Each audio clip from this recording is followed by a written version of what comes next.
أعوذ بالله من الشيطان الرجيم.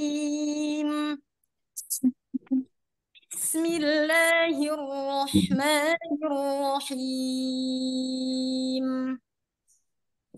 والسماء والطارق وما أدراك ما الطارق النجم الثاقب إن كل نفس لما عليها حافظ فلينظر الإنسان مما خلق من ماء دافق يخرج من بين الصلب والترائب إنه على رجعه لقادر يوم تبلى السرائر فما له من قوة ولا ناصر والسماء ذات الرجع والأرض ذات الصدع إنه لقول فصل وما هو بالهزل إنهم يكيدون كيدا وأكيد كيدا فمهل الكافرين أمهلهم رويدا صدق الله العظيم. السلام عليكم ورحمة الله وبركاته. Waalaikumsalam warahmatullahi wabarakatuh. Allahumma arhamna bil Quran. Semoga yang membacanya dan juga kita sebagai yang mendengarkan mendapatkan keberkahan dari Allah Subhanahu wa taala. Amin ya rabbal alamin. Baik, langsung saja kita memasuki ke acara yang ketiga, yakni penyampaian materi kepada Al-Ustaz Muhammad Laili Al-Fadli. Padanya waktu dan tempat kami persilahkan.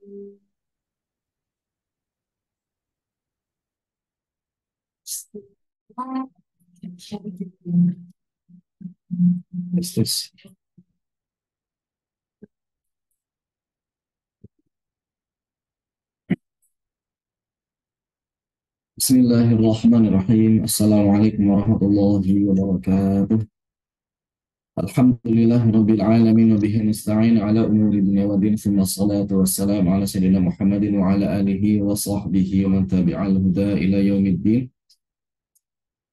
Ashhadu an la ilaha illallah wahdahu la syarika lah wa ashhadu anna Muhammadan 'abduhu wa rasuluhu alladzi la nabiyya wa la rasula ba'dah. Allahumma fa'na bima 'allamtana wa 'allimna ma yanfa'una wa zidna 'ilma. Allahumma arhamna bil Qur'an waj'alil Qur'ana hujjatan lana wa la hujjatan 'alaina. Amin ya rabbal alamin. Akhwani wal akhwat fi din Allah. Alhamdulillah, puji dan syukur kehadirat Allah Subhanahu wa taala yang kembali mengumpulkan kita dalam majelis barakah ini. Kemudian salawat dan salam semoga tetap tercurah limpahkan pada Nabi Allah Rasulullah Muhammad sallallahu alaihi wasallam, juga pada keluarganya, para sahabat, para tabi'in, atba' tabi'in, dan juga semoga sampai pada kita sekalian beserta seluruh kaum muslimin hingga akhir zaman. Amin ya rabbal alamin.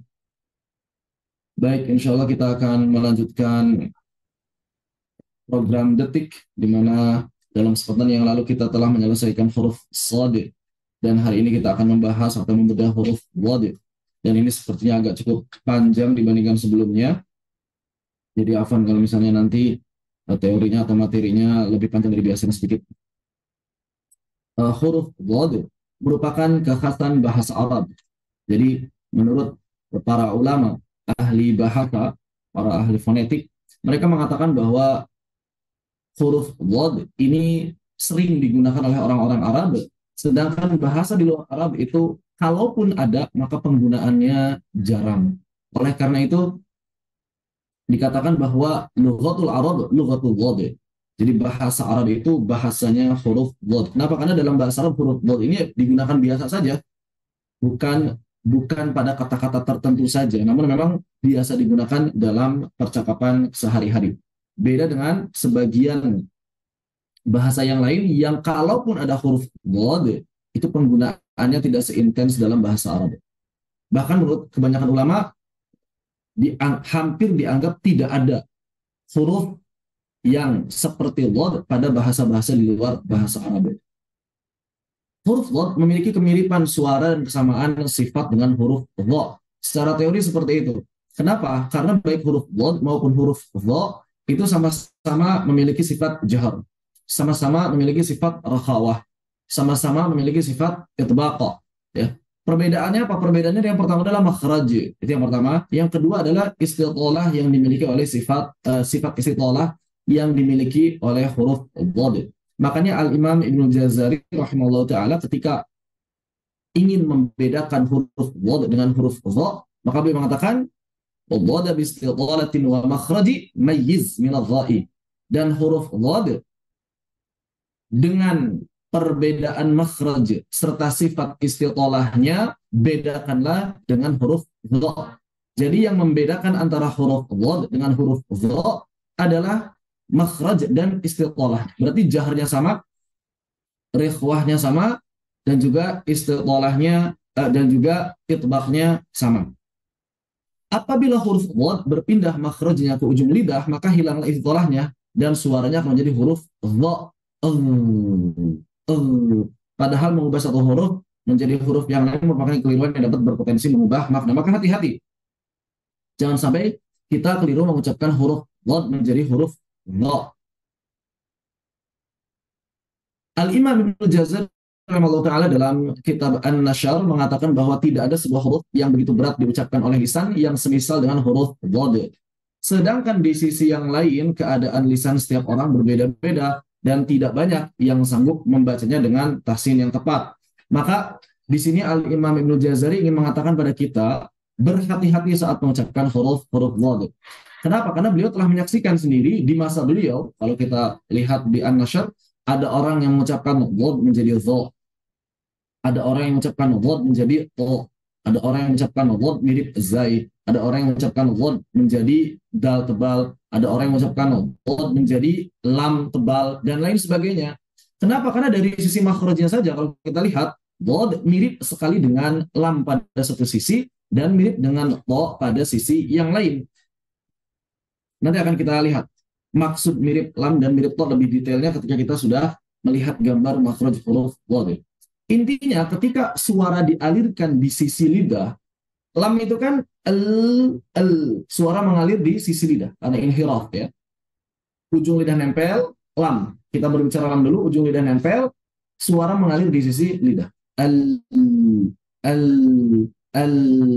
begitu. Sedangkan ta menutup rapat aliran suara, kemudian si suara itu difokuskan pada makhrajnya. Up, up, up, up, up, itu to. Jadi kalau kita fokuskan suara di sisi lidah,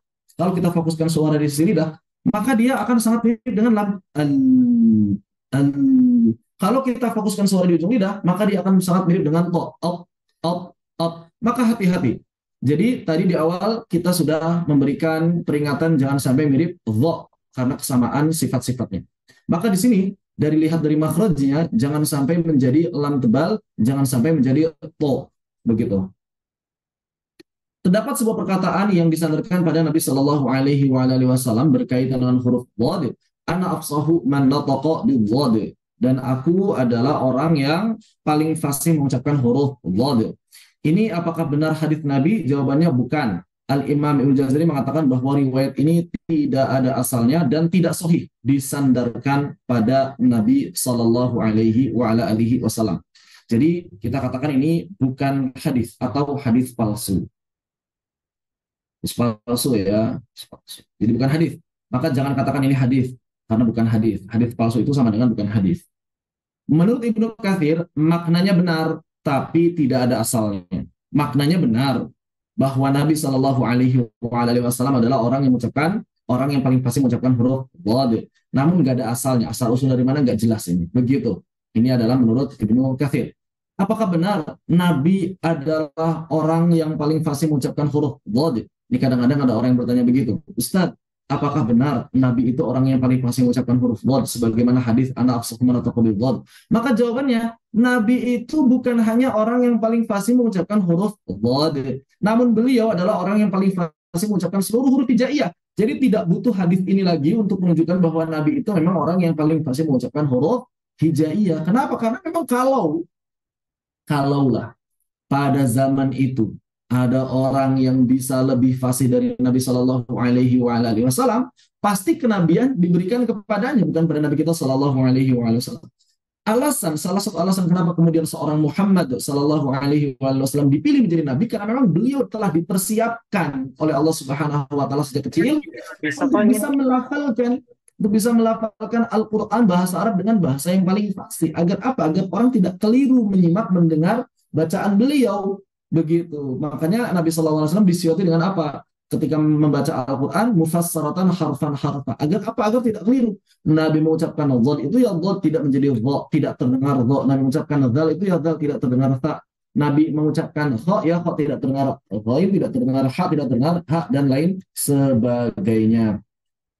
Makanya dikenal di antara sifat Rasul, ya, di antara sifat wajib Rasul adalah tabligh, ya. Bukan hanya amanah dalam menyampaikan, tapi juga bisa menyampaikan dengan tepat, dengan benar, dengan huruf yang tepat, dengan urutan atau dengan gaya bahasa yang juga mudah dipahami, begitu.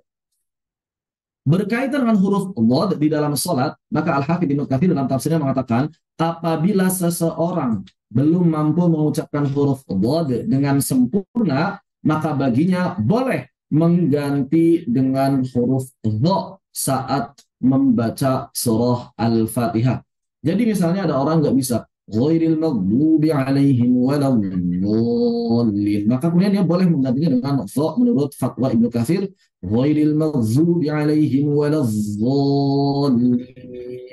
Hal ini disebabkan kesamaan sifat-sifat huruf dha dengan dhad selain sifat istiqolahnya. Pendapat ini juga yang dipegang oleh Syekhul Islam Ibnu Taimiyah. Namun demikian, mayoritas ulama tidak setuju dengan pendapat ini. Al-Imam An-Nawawi mengatakan pendapat yang sahih adalah tidak boleh mengganti dhad dengan dha, sebagaimana tidak boleh mengganti satu huruf dengan huruf yang lain dalam membaca Al-Quran, kecuali ada qiraat, kecuali ada riwayatnya. Ini kan nggak ada riwayat. Ini berdasarkan kebiasaan orang-orang Arab saja yang mengubah dhad menjadi dha. Begitu. Baik, lalu di mana makhraj dari huruf dhad? Salah satu sisi lidah yang bertemu dengan gigi geraham atas, baik kanan, kiri, atau kedua sisi lidah. Begitu. Yang bertemu dengan huruf gigi geraham atas, keluar huruf dhad. Al-Imam Ghazali mengatakan, wal-dhadu min hafatihi idwaliya ladhrasa min aisara al-yumna. Di sini kata al-adras. Al-adras. Yang pertama, hafatihi. Hafa itu apa? Sisinya lidah. Yang bertemu al-adras. Min aisara, dari sebelah kiri, au yumnaha, atau sebelah kanan. Bagaimana? Bisa kita lihat di sini. Tampak samping seperti ini, ya kalau kepala kita dibelah, kemudian dilihat sisinya tampak seperti ini. Kemudian tampak di sini adalah, katakanlah ini adalah langit-langit. Ini langit-langit. Kemudian lidah disentuhkan kemana? Lidah disentuhkan ke bagian gigi geraham yang kanan. Geraham itu mana? Gigi manusia kan ada 8 ya. 1, ada 8 bagian. 2, 3, 4, 5, 6, 7. Ini disebut geraham yang mana? Ada yang tahu yang disebut geraham yang mana? Al-adras, yang disebut al-adras. Al-adras. Maka yang disebut al-adras ini yang saya kasih warna dari 4 sampai 8. Pertanyaannya, apakah seluruhnya mesti disentuhkan oleh lidah? Apakah lidah mesti menyentuh seluruh bagian tersebut? Jawabannya, para ulama berbeda pendapat. Para ulama berbeda pendapat. Pendapat pertama mengatakan bahwa seluruhnya harus tersentuh. Karena inilah yang disebut dengan al-adras. Seluruhnya harus tersentuh karena inilah yang disebut dengan al-adras. Ini adalah pendapat pertama, seluruhnya. Pendapat kedua mengatakan bahwa hanya tawahin saja. Dalam bahasa Arab ini beda ya. Hanya tawahin, nama-namanya beda. Tawahin itu mana? Tawahin itu 5 sampai 7. Hanya tawahin 5 sampai 7. Dalam bahasa Arab nomor 1 namanya thanaya, nomor 2 namanya rubaiyat, nomor 3 namanya al-anyab, 4 namanya dawahik, 5, 6, 7 namanya tawahin, 8 namanya nawajir.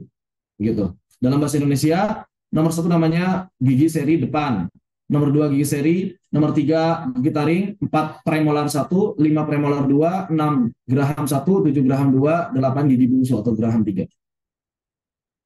Yang ketiga, pendapat yang ketiga mengatakan yang penting aldros manapun gigi yang tersentuh semampunya. Ini yang ketiga, dan yang ketiga lebih mudah untuk diamalkan.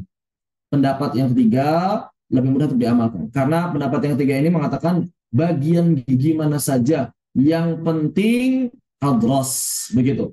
Kemudian pernah ada salah seorang ahli gigi yang mengikuti daurah kami dan kemudian beliau mengatakan untuk menyentuhkan lidah ke gigi nomor 8 itu berat dan tidak mungkin.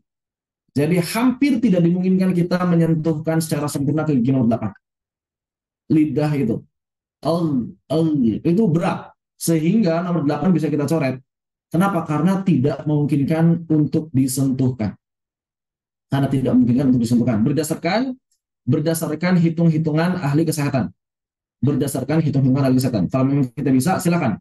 Tapi memang ketika saya coba fokus lagi, oh iya benar, saya ternyata ketika mengucapkan huruf log berat kalau sengaja harus disentuhkan ke gigi nomor 8. Karena gigi ini ada paling belakang dan biasanya kecil. Ya, dan biasanya kecil begitu. Paling yang tersentuh itu dari sini dari 4 maksimal sampai 7, bahkan 7 pun kadang-kadang cuma kena sedikit saja.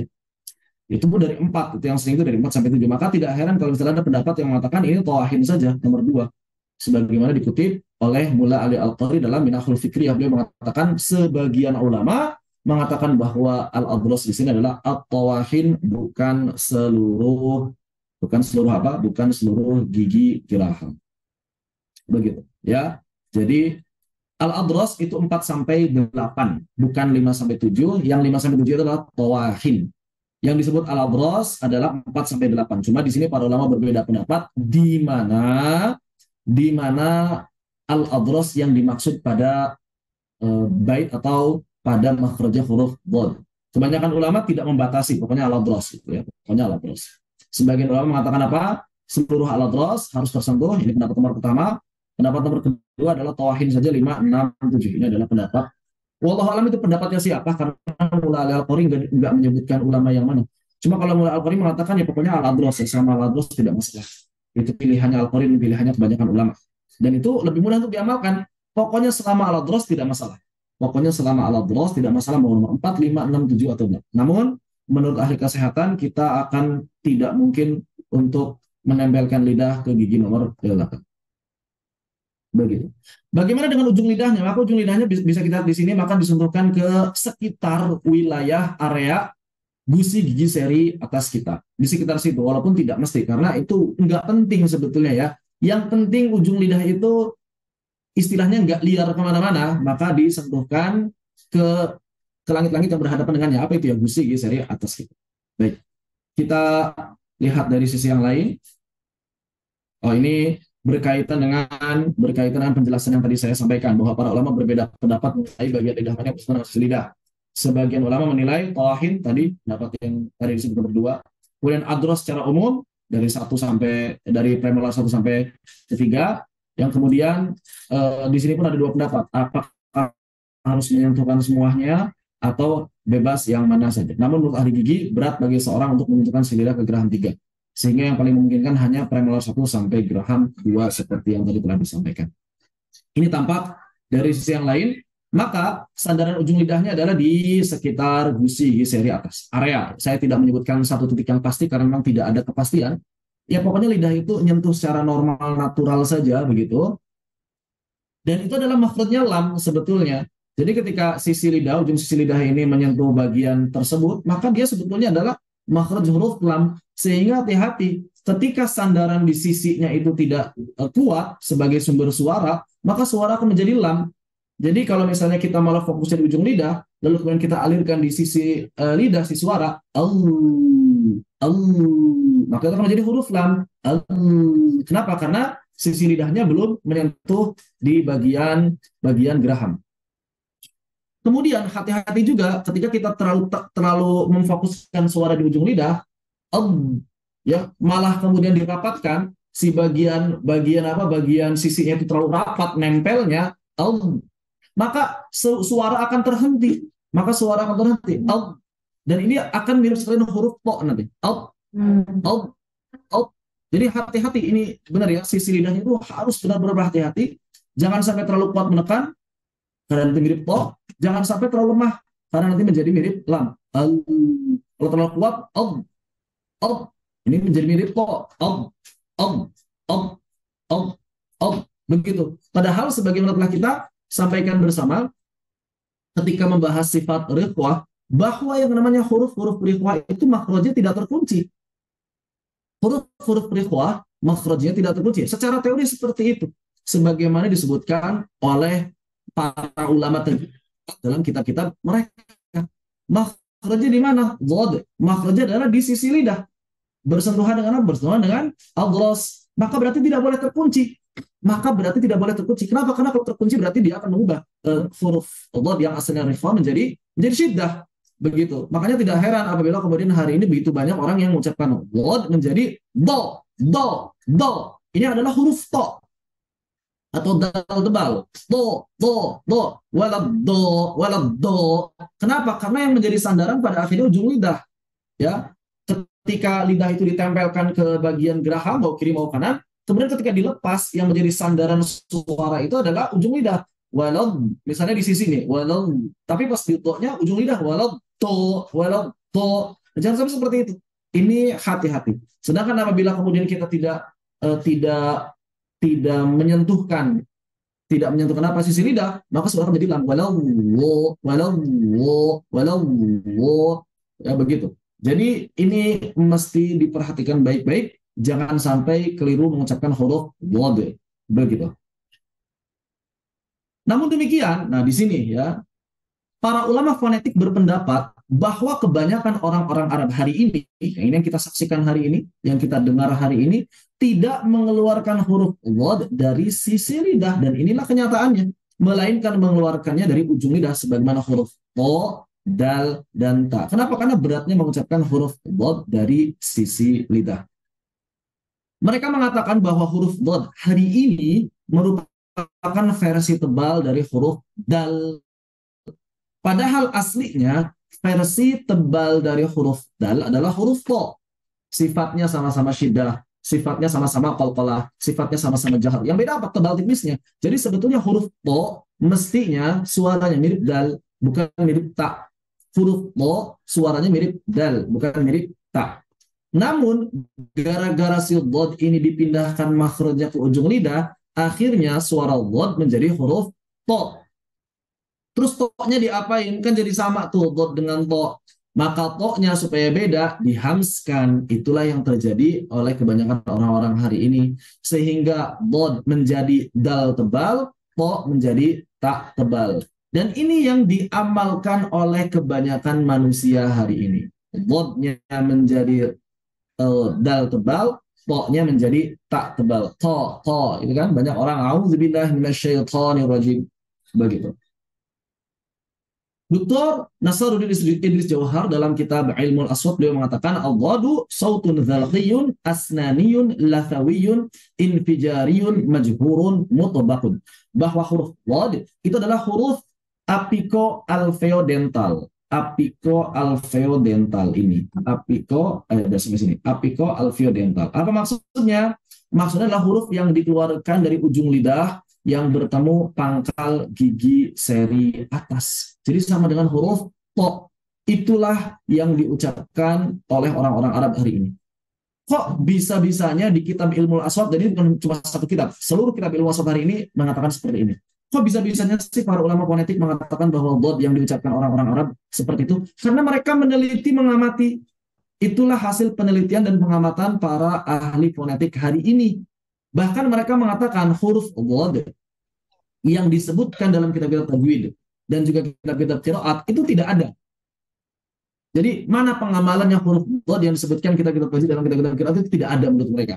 Makanya kalau kita lihat IPA, International Phonetic Association, ya, maka di sana nggak ada tuh suara huruf dhad. Kenapa? Karena mereka tidak menemukan huruf dhad itu yang mana. Huruf dhad yang menurut ulama tajwid, yang menurut ulama qiraat itu yang mana. Ketika misalnya ulama-ulama tajwid atau qiraat mencontohkan, maka menurut pandangan fonetik itu bukan di sisi lidah, tapi di ujung lidah. Dan itu bukan dhad yang sama dengan apa yang disebutkan dalam kitab-kitab, melainkan huruf to atau dal tebal begitu. Yang ini ya, apiko alveo dental yang dikeluarkan dari ujung lidah yang bertemu pangkal gigi sari atas. Dan sifatnya apa? Kata beliau infijari. Apa itu infijari? Syiddah. Jadi dhad menurut ahli fonetik hari ini diucapkan dengan syiddah. Do, syiddah kan? Do, syiddah. Bedanya gak ada kol-kolah aja. Min fadlih.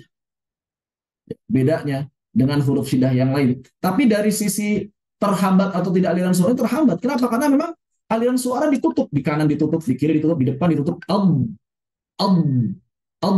Syiddah. Sama dengan dal. Ad. Sama. Makanya disebut dal tebal. Kemudian majhurun, jahar, dan mutbaqun, itbaqa. Pendapat ini merupakan pendapat yang secara umum dipegang oleh para ulama fonetik kontemporer berdasarkan pengamatan dan penelitian mereka atas pelafalan orang-orang Arab pada zaman sekarang secara umum di negara-negara Timur Tengah.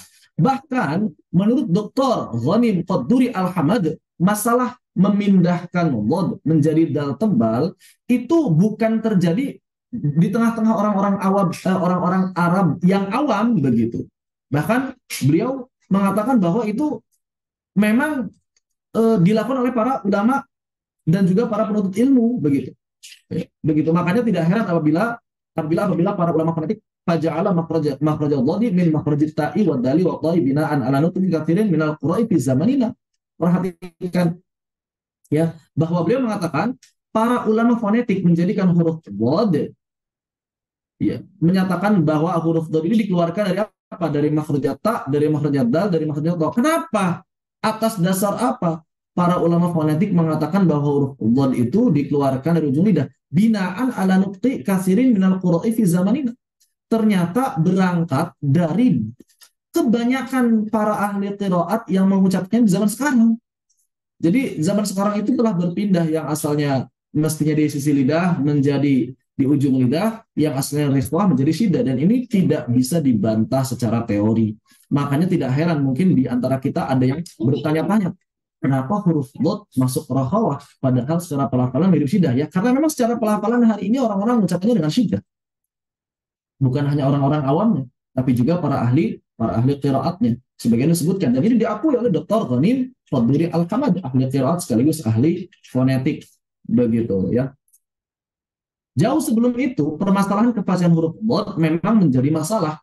Jadi huruf dhad itu kan berat. Huruf dhad itu berat diucapkan, lalu kemudian dia ini punya kekhasan atau tidak bisa diucapkan seringan huruf-huruf yang lain. Bahkan permasalahan huruf dhad, beratnya mengucapkan huruf dhad, bukan cuma dirasakan bagi orang-orang non-Arab, tapi juga dirasakan bagi orang-orang Arab asli. Bahkan hal ini telah terjadi sejak zaman para ulama salaf terdahulu. Kalau misalnya kita lihat beberapa penelitian sejarah huruf dhad, maka menyebutkan ya di zaman Sayyidina Umar bin Khattab itu ada sebagian orang-orang Arab yang sudah mengucapkan huruf dhad misalnya menjadi huruf dha. Begitu. Dan itu mereka ternyata pada akhirnya ada yang menjadi bahasa. Jadi jauh sebelum zaman Umar bin Khattab juga ada sebagian kabilah yang mengucapkan huruf dhad menjadi dha, sehingga mereka mengubahnya, atau misalnya mengubah dhad menjadi lam tebal atau mengubah lam tebal menjadi dhad begitu. Jadi ini hal yang memang sudah menjadi dalam tanda petik masalah, sudah menjadi masalah sejak zaman dulu hingga apabila kemudian hari ini kita melihat adanya pergeseran suara pada huruf dhad, maka ya dalam batas-batas kewajaran masih wajar begitu. Karena kita tidak berbicara perubahan huruf secara total, namun perubahan makhraj dan sebagian sifat huruf tertentu. Hal tersebut misalnya disampaikan oleh Nidhal Ahmad Asy-Syarif dalam tesis S2 beliau yang berjudul Shautul Dhadi fi Lughatil Arabiyyah. Ini kajian sejarah huruf dhad dalam bahasa Arab ya. Beliau menceritakan beberapa huruf dhad di zaman dulu dan riwayat-riwayat. Ya kalau misalnya mau silakan dicari. Ya. Bukan Ustaz ya. Bahasa Arab dari Syekh Nidal Ahmad Asy-Syarif, judulnya Sautul Dhad fi Lughatil Arabiyyah. Di sana beliau mengutip ahli fonetik, juga mengutip ahli tajwid dan qiraat. Bahkan yang menarik, gitu ya, yang menarik ketika kemudian kita melihat kitabnya Al-Khalil Ibn Ahmad Al-Farahidi sebagai ulama yang pertama kali menulis tentang makharijul huruf hijaiyah, beliau pun tidak menyebutkan bahwa huruf dhad itu keluar dari sisi lidah. Beliau tidak pernah menyebutkan bahwa huruf dhad keluar dari sisi lidah. Berarti sejak zaman dulu pun sudah ada perbedaan. Atau yang dirasakan Al-Khalil bisa jadi bukan di sisi lidah. Beliau mengatakan apa?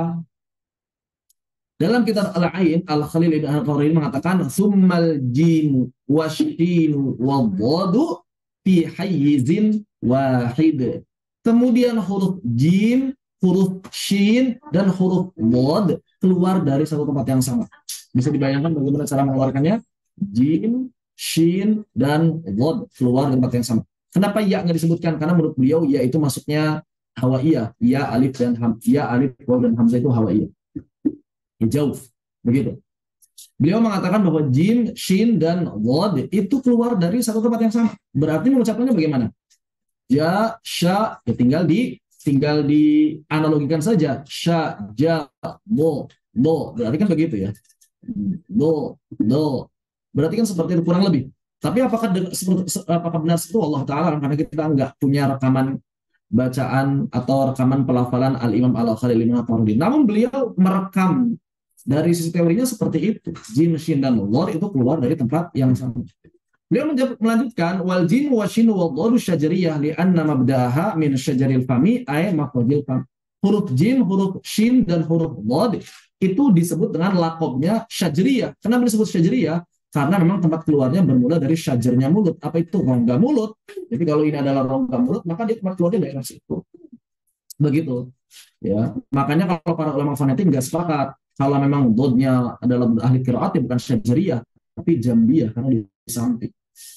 Sama dengan lam, jambiyah. Ulama yang diketahui pertama kali, kalau ada yang bertanya, terus siapa orang yang pertama kali menyebutkan huruf dhad itu di sisi lidah? Maka wallahu a'lam bishawab ya. Literatur tertua yang saya dapatkan, ulama yang diketahui pertama kali menyebutkan bahwa makhrajul dhad berasal dari sisi lidah dan geraham adalah Imam Sibuyah atau Sibawai. Beliau mengatakan wa min awwali hafatil lisani wa mayalihi min al-abrasi makhrajul dhad. Dari awal sisi lidah yang bersentuhan dengan di geraham yang berhadapan dengannya, maka itulah tempat keluar bagi huruf dhad. Inilah yang dipegang oleh kebanyakan ulama setelahnya, baik dari kalangan ahli bahasa maupun ahli qiraat. Jadi setelah kitab ini, setelah Imam Sibawai menulis pada kitab, maka inilah yang kemudian di copy paste istilahnya di kitab-kitab tajwid, qiraat ataupun kitab-kitab bahasa Arab, bukan pendapatnya Al-Khalil. Ini adalah berkaitan dengan makhraj. Jadi berkaitan dengan makhraj, para ulama saja sudah berbeda pendapat. Ulama zaman dulu beda pendapat, ulama zaman sekarang pun berbeda pendapat. Namun yang dipegang oleh mayoritas ulama kaum muslimin, baik itu kalangan ahli bahasa Arab maupun tajwid dan qiraat, adalah di sisi lidah. Walaupun sekali lagi dalam prakteknya ternyata kebanyakan orang hari ini mengucapkan dari ujung lidah sebagaimana huruf o, dal, dan ta. Kemudian adapun sifat-sifat penting pada huruf dhad sebagaimana disebutkan oleh para ulama tajwid, saya tidak menyebutkan seluruh sifatnya, hanya yang penting-penting saja. Yang pertama adalah jahar. Kita sudah bahas ya, jahar itu apa? Yaitu getaran pada pita suara sehingga aliran udara tertahan dan menjadi suara. Begitu. Jadi udara dari paru-paru itu kadang tertahan oleh pita suara, kadang tidak tertahan oleh pita suara. Kalau tertahan oleh pita suara maka dia suara namanya atau jahar. Kalau dia tidak tertahan oleh pita suara namanya hams atau nir suara, tidak bersuara. Yang kedua adalah riqwah, yang ketiga adalah itbaq, yang keempat adalah istitalah. Itbaq juga kita sudah paham, intinya adalah dia naik lebih tinggi daripada isti'la ya. Kalau isti'la itu dia naik, kemudian ada cekungan, ada pangkal lidah yang naik, kemudian ada tekanan pada tenggorokan, ada velarisasi dan juga ada faringalisasi. Kalau itbaq ditambah naik lagi. Jadi setelah begini tambah naik, dan ini sudah kita bahas dalam bab shad sehingga tidak perlu berpanjang kalam. Yang jadi masalah adalah permasalahan riqwah dan istitalah. Kenapa? Karena dalam ilmu fonetik ternyata huruf dhad tidak disebut riqwah dan tidak disebut-sebut namanya istitalah. Jadi para ulama fonetik itu nggak nyebut-nyebut istitalah. Begitu. Sebagian ulama fonetik menjadikan dhad sebagai huruf syiddah seperti yang tadi telah disebutkan dan tidak menyebutkan sifat istidlalah. Tadi sudah disebutkan. Begitu. Adapun para ulama terdahulu, ya agak lama sedikit ya, ini sudah hampir 16 bab ini. Para ulama terdahulu misalnya Imam Sibawai mengatakan bahwa huruf dhad memiliki sifat riqwah. Ya, ini kata Imam Sibawai. Beliau mengatakan dalam Alkitab wa min riqwatu, dan di antara sifat huruf adalah riqwah. Yang punya sifat riqwah siapa saja? Al-ha wal ha wal ghain wal kha wal shin wal sad wal dhad wal zai wal sin wal dha wal tha wal dzal wal fa. Yang menarik beliau mengatakan begini, wadzalika, makanya idza qulta, kalau engkau mengatakan atos wangqad wa ashbahu dzalika ajraita fihi sauta in syi'ta. Nah, ini yang jadi masalah memang. Perhatikan bahwa menurut beliau ketika kita mengucapkan kata atos, maka sin bisa dialirkan in syi'ta, ajraita fihi sauta in syi'ta. Masalah tidak? Tidak masalah, karena kita memang bisa mempraktekannya dengan baik. Atos. Oke, kita bisa mengalirkan suaranya sebagaimana kita kehendaki. In syi'ta. Pokoknya kalau kamu mau mengalirkan sepanjang apapun bisa. Ini kata Imam Sibuyah. Yang jadi masalah bagaimana dengan dhad wangqad? Coba kita alirkan semau kita, bisa atau tidak? Maka kebanyakan orang tidak bisa mengalirkan. Angqad. Oh, cuma segitu doang. Angqad. Padahal kata Imam Sibuyah harusnya in syi'ta. Maka dari itu ya berarti memang benar-benar ada perubahan suara. Dan ini harus kita akui bahwa hari ini dhad ini sudah mengalami perubahan suara. Begitu, dan itu berarti perubahan suara yang alamiah, karena memang yang namanya bahasa itu berkembang secara alamiah. Lahan tidak, yang menjadi lahan kalau ini diucapkan di masa lalu, tapi tidak menjadi lahan kalau ini disepakati oleh para ulama ahli qiraat. Begitu. Kenapa tidak menjadi lahan? Karena memang sudah diamalkan secara umum, sudah diamalkan oleh banyak orang, begitu, sehingga standarnya itu menjadi berbeda dibandingkan para ulama terdahulu. Tapi kan Al-Quran mesti dibaca dengan gaya baca yang dibaca oleh Nabi. Baik, pertanyaannya bagaimana dhadnya Nabi? Kita nggak punya rekamannya, itu jadi masalah. Kita nggak punya rekamannya, itu jadi masalah. Bacaannya Nabi nggak punya rekamannya, bacaannya sahabat kita nggak punya rekamannya, bacaannya Imam Asim nggak punya, bacaan Imam Hafs punya, bahkan bacaannya Imam Ibnu Jazari sekalipun kita nggak punya rekamannya. Maka sandaran kita hari ini hanya riwayat-riwayat yang diamalkan oleh para ulama, dan ternyata para ulama mengamalkannya bagaimana? Angqad. Nggak ada ulama yang mengamalkan, ada sih, tapi malah diserang ya. Ada sebagian ulama yang mengamalkan angqad. Secara teori lebih tepat sebetulnya. Angqad. Misalnya siapa? Al-Syekh Ubaidullah Al-Ghani rahimahullah ta'ala, tapi beliau sudah wafat. Beliau dulu pengajar qiraat di Madinah. Syekh Ubaidullah Al-Ghani. Makanya beliau membaca ghairil maghdubi alaihim waladdallin. Begitu, karena memang dari sisi lidah dan suaranya mirip dha. Kan bedanya cuma ujung lidah sama sisi lidah. Begitu. Lalu kemudian saya pun pernah bertanya masalah ini kepada Syekh Mahmud Zurena Al-Misri. Maka beliau mengatakan ketika menjelaskan makhraj huruf dhad ketika daurah jazariyah, maka beliau mengatakan itu itu fasih, itu afsah, kata beliau. Jadi itu fasih, itu afsah. Justru beliau mengatakan yang lebih fasih itu yang mirip syiddah tadi. Begitu. Saya pun pernah berdiskusi dengan Ustaz Muhammad Al-Farabi, tapi ya kesimpulannya tidak sampai pada riwayat yang sempurna. Maka beliau ya setidaknya ada aliran lah walaupun sedikit, kata beliau. Jangan sampai jadi syiddah 100%. Misalnya seperti ada sebagian orang baca fadli, ini kan jadi syiddah 100%. Setidaknya ada aliran minimal untuk memenuhi hak riwayatnya saja satu harokat kan, fadli, walaupun mungkin tidak sempurna alirannya, karena khawatir nanti malah jadi dha, begitu. Jadi kesimpulan beliau seperti itu. Baik.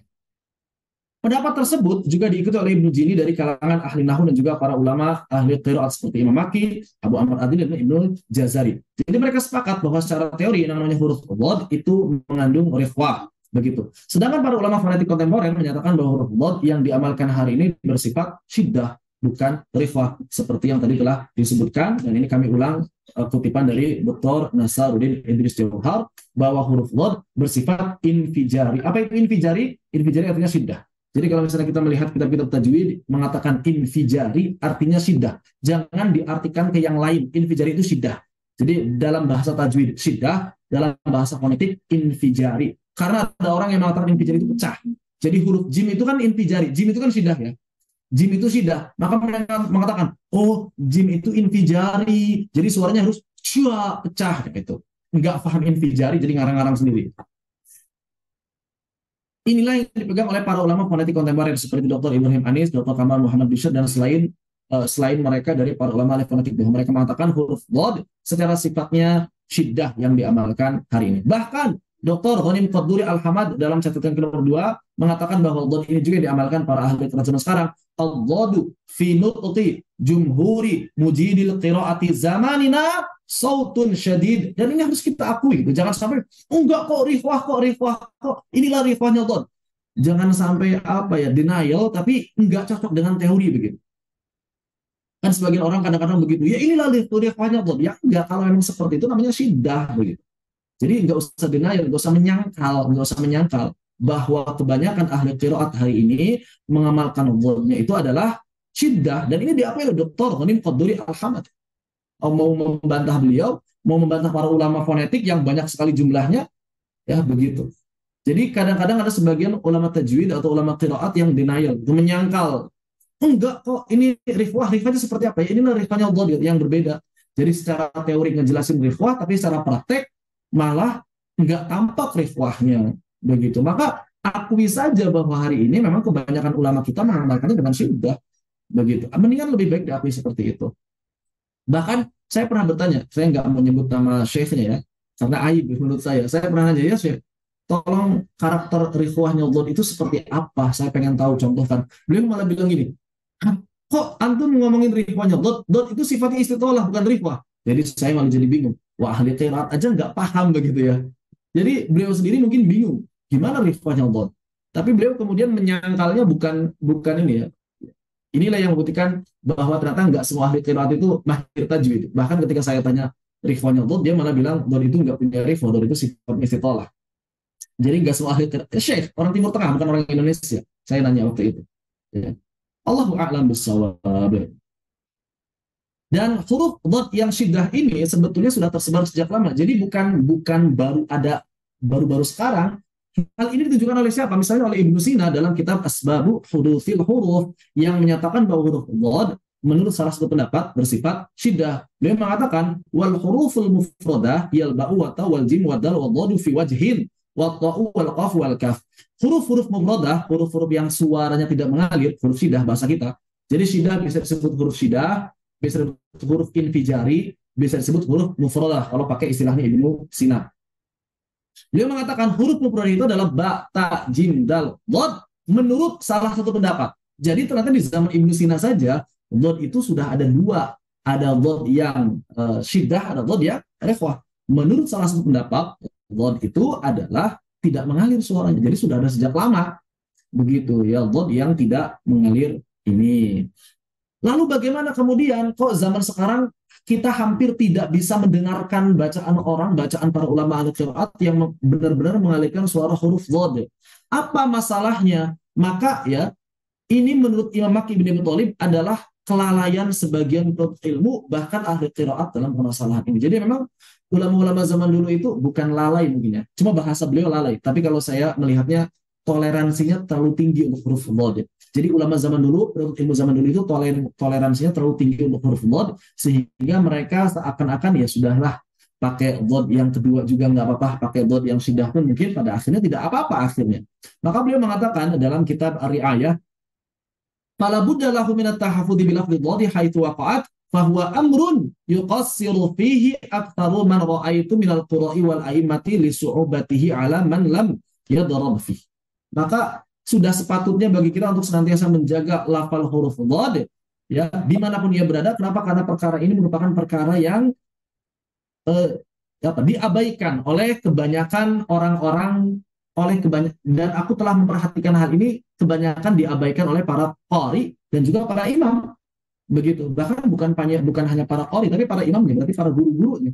Kata siapa? Kata Imam Aqil bin Abi Thalib, dan itu sudah berapa ratus tahun yang lalu sudah terjadi seperti pengabaian atas kesempurnaan huruf dhad. Tapi kalau saya menilainya bukan pengabaian sih, kalau saya melihatnya toleransi. Kata Imam Aqil pengabaian.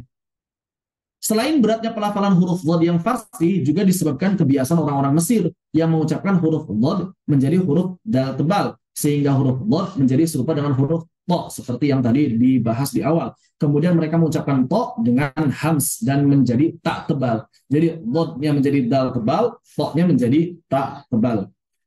Tidak heran ketika kemudian para ulama fonetik mengatakan hari ini huruf dhad dikeluarkan dari makhraj to, dal, dan ta. Dan ini dibahas panjang lebar oleh Imam atau Syekh Al-Mar'ashi dalam kitab Kaifiyatu Ada'id dhad, dan juga Syekh Ibnu Ghanim Al-Maqdisi dalam kitab Bughyatul Murtad fi apa itu? Bughyatul Murtad tentang huruf dhad.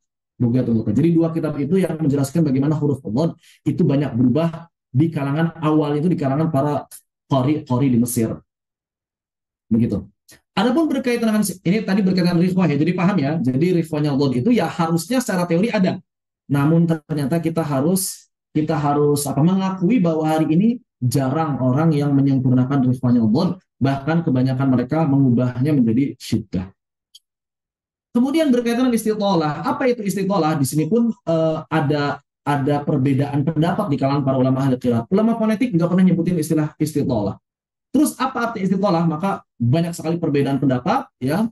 Apa yang dimaksud dengan istitolah? Sebagian di antara mereka mengatakan bahwa istitolah berkaitan dengan makhraj. Karena makhraj dhad sepanjang sisi lidah dari belakang ke depan sampai makhraj lam, maka disebut istitolah. Kenapa? Karena makhrajnya panjang, maka disebut istitolah. Ini pendapat pertama yang paling banyak ditemukan di kitab-kitab tajwid. Yang kedua mengatakan bahwa istitolah berkaitan dengan rifwahnya. Ini misalnya pendapat Abu Amr Ad-Dani. Beliau mengatakan dhad punya sifat istitolah karena rifwah. Jadi ketika makhraj itu panjang, maka aliran suara mengalir di sana. Imam Abu Amr Ad-Dani. Sebagian yang lain berpendapat bahwa istitolah adalah dorongan lidah, indifa'ul lisan, ketika kita mengucapkan huruf dhad, sehingga lidah itu yang asalnya begini, ya, yang asalnya seperti ini, terdorong ke depan sehingga ujung lidahnya menekan bagian area gusi, gigi, gigi seri depan atas kita, begitu. Jadi ini pendapatnya Syekh Aman Suwaid ya. Jadi ada dorongan dan ketika lidah mendorong itulah ada aliran suara walaupun sedikit. Jadi rifwahnya dhad ya segitu aja, begitu menurut beliau ya. Begitu. Ada pendapat yang lain, ada. Ini kami dapatkan dari Ustaz Al-Farabi. Beliau mengatakan bahwa istitolah adalah gelombang suara yang menyebar ke seluruh sisi lidah dan geraham. Di mana yang bersentuhan hanya sebagian sisi lidah saja dengan tawahid, namun gelombangnya menjalar pada seluruh sisinya. Pemahamannya harus dikasih gambar. Kalau yang keempat tadi. Mana tadi gambar?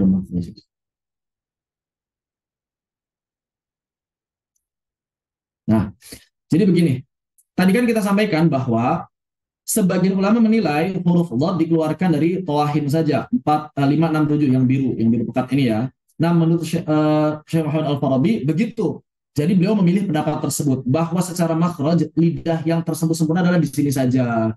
Begitu. Namun vibes-nya ya, gelombang suaranya ini menjalar sampai ke sisi lidah yang tidak bersentuhan dengan geraham. Itu maksudnya. Jadi vibes-nya, gelombang suaranya yang menjalar sampai ke ujung lidah yang tidak bersentuhan dengan tawahin. Itulah kenapa disebut istitolah. Ini menurut kajian beliau atas beberapa sumber yang telah beliau teliti dan beliau kaji. Ijtihadi ya ijtihadi. Jadi bisa iya, bisa tidak. Empat-empatnya pun ijtihadi pendapat ini. Pendapat masalah istitolah tadi empat-empatnya pun ijtihadi.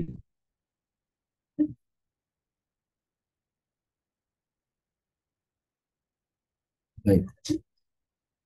Ini, baik. Kemudian, selain sifat huruf yang telah disebutkan, sebagian ulama berpendapat bahwa huruf dhad memiliki sifat tafashi. Ada juga yang mengatakan bahwa huruf dhad memiliki sifat nafkh. Tapi ini tidak perlu kita bahas, ya karena memang jarang disebutkan oleh ulama zaman sekarang. Namun disebutkan oleh sebagian ulama.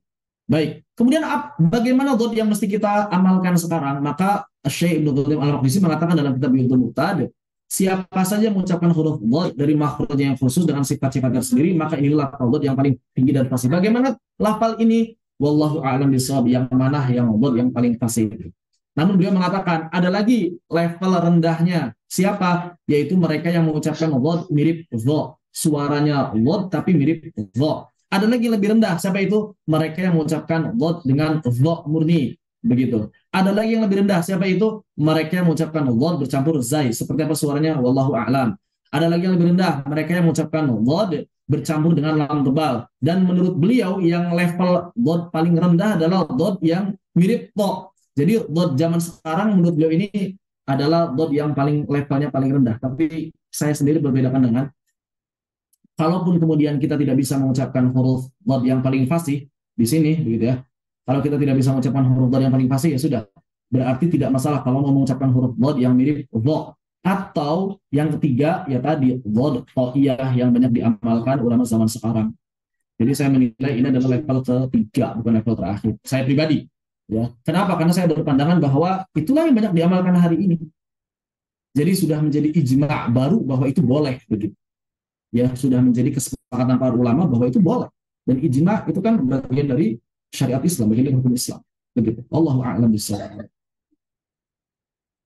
Kesimpulannya adalah bahwa para ulama berbeda pendapat mengenai makhraj akibat huruf dhad, kemudian pelafalan huruf dhad telah mengalami perubahan dan pergeseran sebagaimana telah disebutkan sebelumnya, bahwa banyak para qari yang kurang memperhatikan kesempurnaan dhad yang fasih sehingga ini menjalar dan menyebar persebarannya, mengubah huruf dhad yang asli menjadi berkurang sebagian sifat-sifatnya.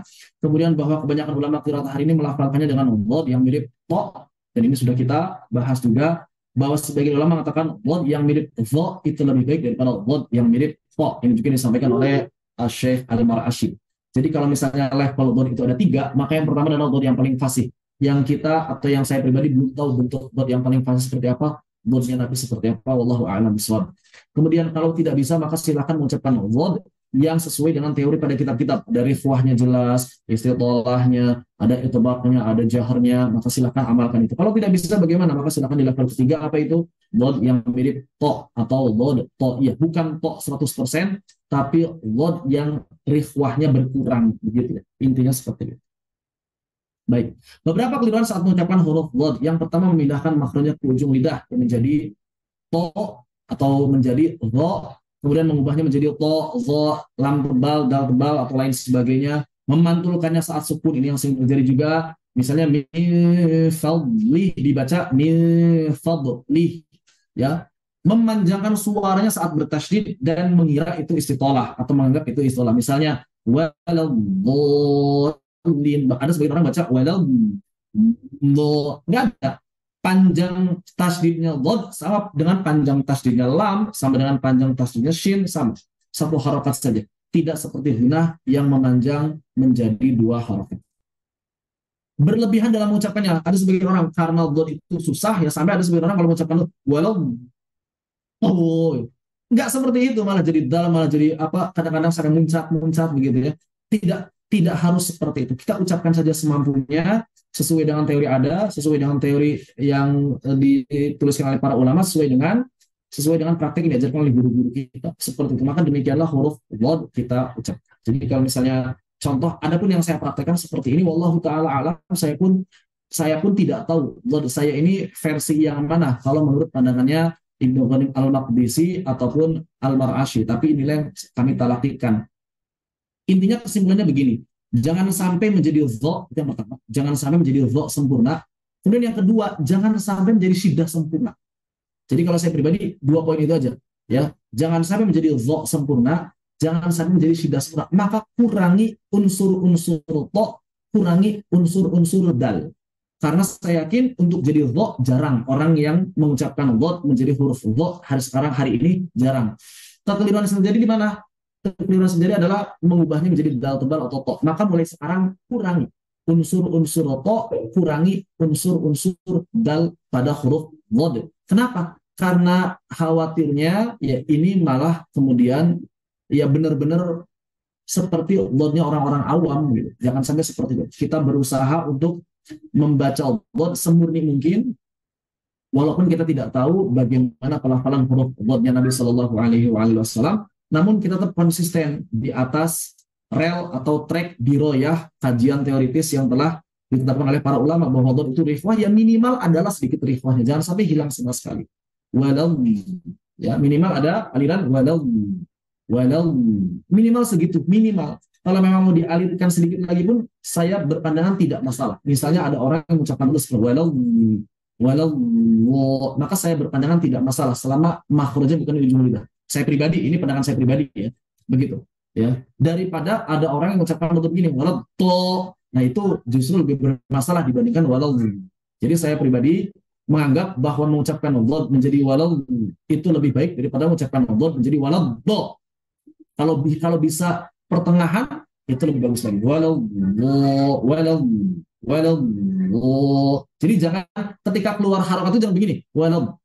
Nah jangan ada unsur kurangi. Maka keluarnya perlahan. Walau. Jadi jangan walau to, apalagi pakai ujung lidah. Walau to ditekan. Tidak. Jadi keluarnya lembut. Jadi tampakkan rifwahnya walaupun sedikit. Begitu kesimpulan pengucapan huruf dhod. Silakan dilatih dan ini memang ya huruf yang paling berat. Jadi usahakan berlatih semaksimal mungkin, jangan sampai berubah jadi dal, jangan sampai berubah jadi to, jangan sampai berubah jadi lam tebal, jangan sampai berubah jadi dho. Demikian wallahu taala a'lam. Apabila ada yang tanyakan dipersilakan. Bertanya Ustaz. Tapi udah jam 5 lewat.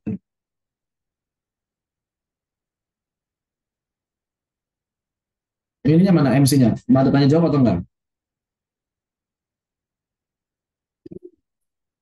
Ya udah enggak apa-apa. Silakan yang mau tanya. MC-nya enggak ada kan? Tadi ada mau nanya? Iya Ustaz, tentang huruf dhod Ustaz. Ya Itu silakan. ketika kasroh itu cenderung bunyinya kemana Ustaz? Apakah Bunyi seperti apa? boy? Maksudnya Sama dengan seperti huruf yang ada. sama dengan shod. Maka kalau untuk kasroh kita sudah bahas bahwa shod pun nggak mesti harus wi, dho pun nggak mesti harus wi. Maka dhod pun ya sama wi, nggak perlu bui, nggak ada seperti itu. Kita simak saja misalnya baca Syarasid begitu nggak tuh kira-kira kan enggak ya. Jadi seperti itu. Jadi nggak perlu harus wui, nggak perlu seperti itu. Tidak ada huruf yang kasroh tebalnya melampaui huruf yang fathah, karena huruf ketika kasroh pasti ketebalan itu menurun. Begitu. Allahu a'lam bishawab. Jazakallahu khair. Wa jazakallahu khairan wa barakallahu. Mau tanya Silakan. Ustaz, Ya, biasanya ya, silakan. oh iya, biasanya ada anak yang mengucapkan huruf dhod itu dengan pipinya itu agak melembung gitu Ustaz. Itu Enggak apa kalau apakah masalah mengganggu? itu enggak Bagaimana? masalah. Ini suaranya. Jadi mau menggelembung mau tidak itu tidak masalah, yang penting suaranya tepat. Oh, Begitu. itu nggak mengurangi ketebalan ya Ustaz? Maksudnya dengan Ya melembung. tergantung. Jadi begini. Jadi begini ya. Kalau memang mengurangi ketebalan, ya berarti harus dikoreksi. Jadi fokusnya itu bukan menggelembung atau tidak, tapi hasilnya bagaimana. Jadi fokusnya jangan di menggelembung atau tidak menggelembungnya fokusnya. Fokusnya itu apakah kemudian suaranya berubah atau tidak, begitu. Karena banyak juga orang yang menggelembung tapi suaranya biasa. Jadi fokusnya, jadi menggelembung atau tidak itu bukan masalah. Akan menjadi masalah kalau mengurangi hak-hak hurufnya. Jadi hak-hak hurufnya yang mesti diperbaiki. Kalau memang dengan menggelembung hak huruf berkurang, berarti jangan menggelembung. Tapi kalau misalnya dengan menggelembung hak huruf tidak berkurang, tidak masalah. Begitu.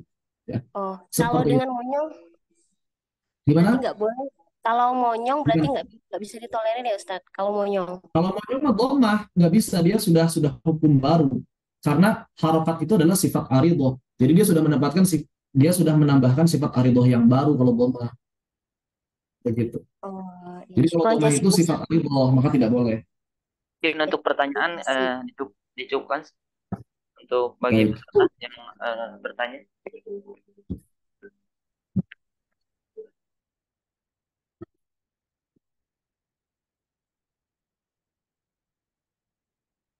Tidak ada ya. Jadi intinya adalah bahwa dhod adalah huruf rifwah, termasuk huruf rifwah, dan ini yang sering ditanyakan rifwahnya dhod. bahwa huruf rikhwah itu tidak terkunci. Bukan nggak nempel 100% ke makhraj ya, bukan nggak nempel 100%, tapi walaupun dia nempel tidak terkunci sehingga aliran suara masih bisa mengalir. Huruf ghain, al, huruf fa, huruf sa, huruf dha, huruf zal. Jadi bukan nggak nempel, tapi tidak terkunci. Adapun huruf syiddah terkunci, begitu ya. Kemudian ya, huruf dhad syiddah atau rikhwah. Huruf dhad adalah huruf rikhwah, maka berarti jangan terkunci makhrajnya, jangan sampai berubah menjadi syiddah, menjadi do, di, du, tidak seperti itu, tapi ucapkan dengan lebih lembut. Do, li, wu, dal. Do, li, wu, dal. Ucapkan dengan lembut, tapi jangan sampai berubah menjadi huruf dha, seperti itu. Allahu ta'ala a'lam. Demikian, kalau tidak ada yang tanyakan lagi.